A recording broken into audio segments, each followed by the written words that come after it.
Hello all, welcome to Honey's voice channel. இன்றைக்கி நம்மளோட சேனலில் ஒரு இன்ட்ரெஸ்டிங்கான ஸ்டோரி பற்றி தான் பார்க்க போகிறோம். சனி பகவான் எல்லா மனிதர்களின் வாழ்க்கையிலுமே சோதனை கொடுப்பார்.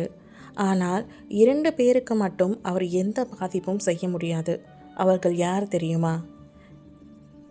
அந்த இருவரும் வேறு யாரும் இல்லை, ஆஞ்சநேயரும் விநாயகரும் தான்.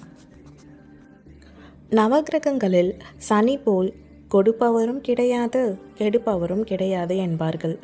மனித வாழ்வில் 3 முறை 7.5 சனி வரும்.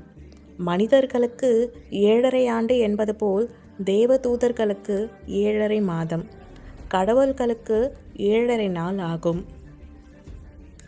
நவகிரகங்களில் அனைவரும் பார்த்து பயப்படும் ஒரே கிரகம் சனிதான்.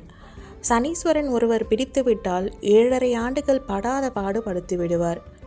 ஒருவர் செய்யும் நன்மை தீமைகளுக்கு ஏற்பட்ட அவர்களுக்கு கெடு பலன்களை கொடுத்து கர்ம வினைகளை கழிக்க உதவுவதுடன் அவர்களுக்கு வாழ்க்கையை பற்றி புரிதலையும் பக்குவத்தையும் வழங்கக்கூடியவர், தர்ம தேவனாக விளங்குபவர் சனி பகவான்.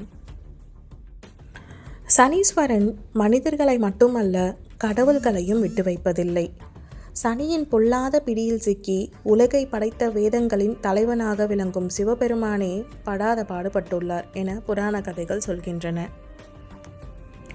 சனி பகவான் ஒரு நாள் ஆஞ்சநேயர் மீது தனது பார்வை விழ வேண்டும் என்று நினைத்தார். அதற்காக முதலில் அவர் ராமர் அருகே சென்று அனுமதி கேட்டார். ராமர் சிரித்தபடி, உங்கள் பணியை நீங்கள் செய்யுங்கள் என்று அனுமதியளித்தார். பின்னர் சனி பகவான் ஆஞ்சநேயரிடம் வந்து அவரை பிடிக்க விரும்புவதாக கூறினார். அப்போது ஆஞ்சநேயர் ராமர் பணிக்காக கடலில் பாலம் கட்டி கொண்டிருந்தார். அவர் அமைதியாக கூறினார், என் 2 கரங்களும் சீதா மாதாவை அழைத்து வர ராமருக்காக பாலம் கட்டி கொண்டிருக்கிறது. என் மனம் முழுவதும் ராமனையே தாங்கிக் கொண்டிருக்கிறது.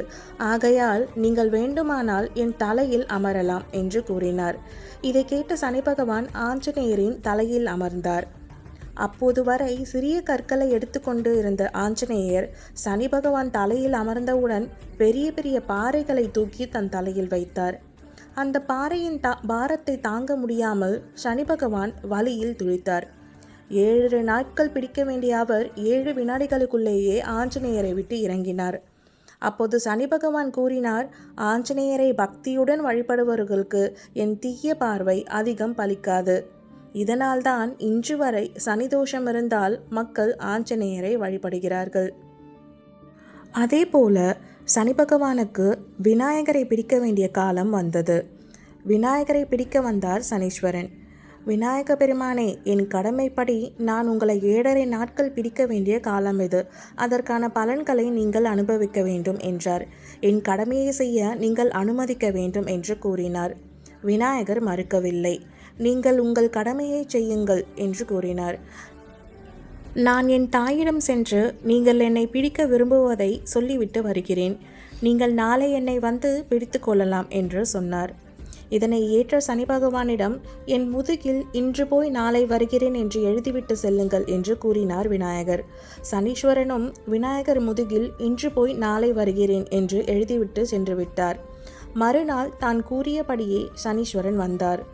என் முதுகில் என்ன எழுதியிருக்கிறீர்கள் என்று படியுங்கள் என்றார் விநாயகர். இன்று போய் நாளை வருகிறேன் என்று தான் எழுதியதை படித்தார் சனீஸ்வரர். உடனே விநாயகர், சனீஸ்வரரே, நீங்கள் சொன்ன சொல்லை காப்பாற்றுவீர்கள், சொன்னபடியே நடந்து கொள்வீர்கள் என்றார் விநாயகர். நீங்கள் தான் இப்போது இன்று போய் நாளை வருகிறேன் என்று கூறினீர்கள். இன்று போய் நாளை வாருங்கள் என்று அவரை அனுப்பி வைத்தார் விநாயகர். சனீஸ்வர பகவானும் மறுநாள் வந்தார். முதல் நாள் கதையே அன்றும் தொடர்ந்தது. 7வது நாள் சனீஸ்வரன் இன்று போய் நாளை வருகிறேன் என்று படித்ததும் விநாயகர், நீங்கள் எழுதியதை நீங்களே அழித்துவிட்டு நாளை வாருங்கள் என்றார்.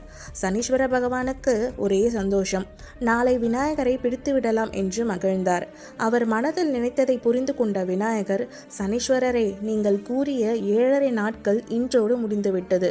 நாளை நீங்கள் என்னை பிடிக்க முடியாது என்று கூறினார். அப்போதுதான் நடந்த விஷயங்கள் புரிந்து கொண்டார் சனீஸ்வர பகவான். தனது தோல்வியையும் ஒப்புக்கொண்டு திரும்பிவிட்டார். சனீஸ்வரனையே ஏமாற்றியவர்தான் விநாயகர். 7.5 சனியால் பாதிக்கப்பட்டவர்கள் விநாயகரை வணங்கினால் போதும், அவர்களுக்கு சனி எந்த பாதிப்பும் ஏற்படுத்தாது.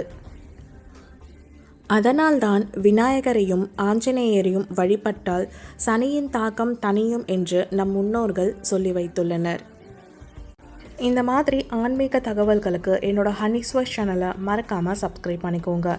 இந்த வீடியோ உங்களுக்கு பிடிச்சிருந்தா லைக் பண்ணுங்கள், கமெண்ட் பண்ணுங்கள், மறக்காமல் சப்ஸ்கிரைப் பண்ணிக்கோங்க. இதே மாதிரி இன்னொரு இன்ட்ரெஸ்டிங்கான வீடியோவில் உங்களை நான் மீட் பண்ணுறேன். Until then, bye-bye.